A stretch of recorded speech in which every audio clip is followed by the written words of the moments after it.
Bonjour à tous et à toutes, vous êtes venus très nombreux, c'est vrai que c'est une atmosphère un peu particulière.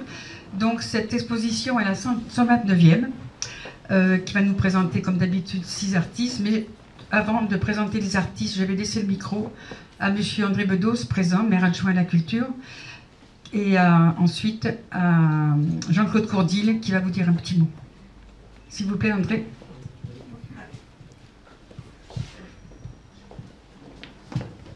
Merci Daniel de me donner l'occasion de vous adresser ces quelques mots. Et aujourd'hui, bien sûr, cette rencontre ici revêt un caractère tout à fait exceptionnel. 128 morts, 250 blessés, dont 80 encore à cette heure en état d'urgence absolue. Nous sommes dans l'horreur la plus terrible. Même s'il n'y a pas d'échelle dans l'horreur. Il faut le reconnaître. La France est en guerre. À Paris, comme à Saint-Denis, un stade de foot, une salle de concert, le Bataclan, un café, un restaurant cambodgien, dans un quartier où les gens, de toutes origines, aiment se retrouver avec leurs différences culturelles, religieuses. Leur vie est riche de ces diversités. Les terroristes ont ciblé ces lieux de fête et de détente et dans son communiqué, Daesh décrit Paris comme la capitale de la perversion.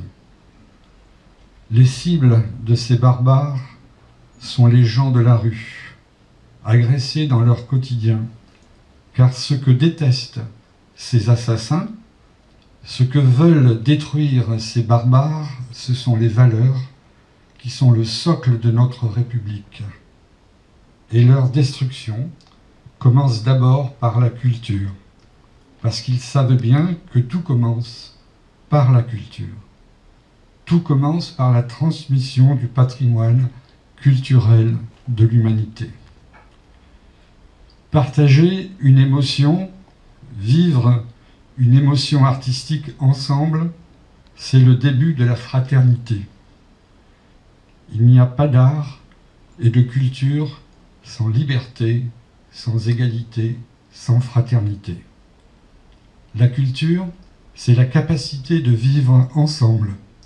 Nous aimons la vie, le monde libre, la laïcité, le refus de toutes les discriminations.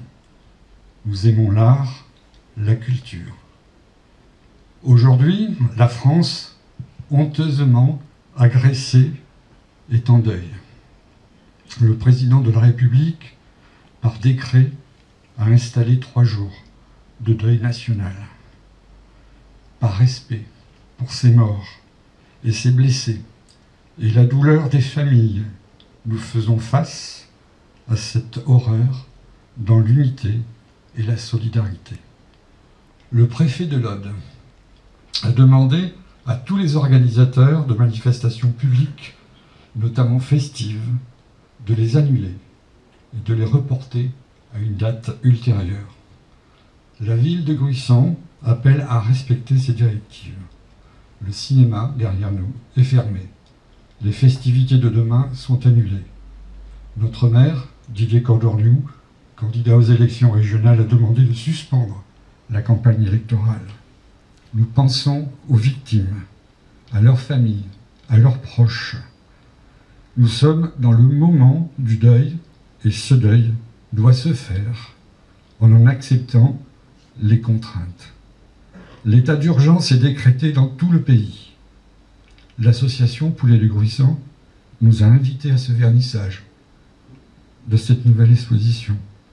Mais ce ne sera pas, ce ne pourra pas être un vernissage comme ils en ont l'habitude d'en organiser. En tant qu'élu en charge de la culture, je veux être avec eux dans ce moment. J'ai parfaitement conscience de tout le travail que nécessite la gestion de cet espace.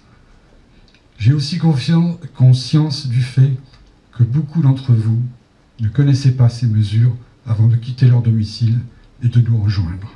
C'est donc aussi cette volonté commune de respecter votre venue à Gruissan aujourd'hui. Je connais aussi l'attachement aux valeurs de la République. Je connais personnellement tous les membres du collectif Poulet de Gruissan.